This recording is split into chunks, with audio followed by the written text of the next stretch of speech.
ഗാന്ധി ജയന്തി വാരാഘോഷത്തോടനുബന്ധിച്ച് മലപ്പുറം ജില്ലാ ഇൻഫർമേഷൻ ഓഫീസിന്റെ ആഭിമുഖ്യത്തിൽ ഹൈസ്കൂൾ ഹയർ സെക്കൻഡറി കോളേജ് വിദ്യാർത്ഥികൾക്കായി ബാപ്പുജി എന്ന വിസ്മയം എന്ന പേരിൽ ജില്ലാതല ക്വിസ് മത്സരം സംഘടിപ്പിച്ചു. ഹൈസ്കൂൾ ഹയർ സെക്കൻഡറി വിഭാഗത്തിൽ മാറാക്കര BVMHSലെ പ്രബിൻ പ്രകാശ്, കോളേജ് വിഭാഗത്തിൽ ദാറുൽ ഹുദ ഇസ്ലാമിക് യൂണിവേഴ്സിറ്റി വിദ്യാർത്ഥി MV മുഹമ്മദ് ഷഹീം എന്നിവർ ഒന്നാം സ്ഥാനം നേടി. ഹൈസ്കൂൾ ഹയർ സെക്കൻഡറി വിഭാഗത്തിൽ കൊട്ടുകര PPMHSലെ TP ആദിൽ രണ്ടാം സ്ഥാനം നേടി. പറപ്പൂർ IUHSലെ KP യദുകൃഷ്ണ, KP കൃഷ്ണജിത്ത് എന്നിവർ മൂന്നാം സ്ഥാനം പങ്കിട്ടു. കോളേജ് വിഭാഗത്തിൽ മമ്പാട് MES കോളേജിലെ T റസൽ രണ്ടാം സ്ഥാനവും ദാറുൽ ഹുദ ഇസ്ലാമിക് യൂണിവേഴ്സിറ്റി വിദ്യാർത്ഥിയായ റുമൈസ് അലി മൂന്നാം സ്ഥാനവും നേടി. പ്രശസ്ത ക്വിസ് മാസ്റ്റർ നൌഷാദ് അരീക്കോട് മത്സരത്തിൽ നേതൃത്വം നൽകി. ജില്ലാ information officer K Muhammad, assistant editor IR Prasad എന്നിവർ സംസാരിച്ചു. മുൻകൂട്ടി രജിസ്റ്റർ ചെയ്ത 30 വിദ്യാർത്ഥികൾ മത്സരത്തിൽ പങ്കെടുത്തു. വിജയികൾക്ക് സർട്ടിഫിക്കറ്റും ക്യാഷ് അവാർഡും വിതരണം ചെയ്തു.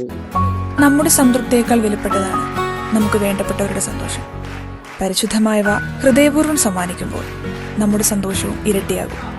Dubai Golden Diamonds, Pride of Generations, India, Oman, Bahrain.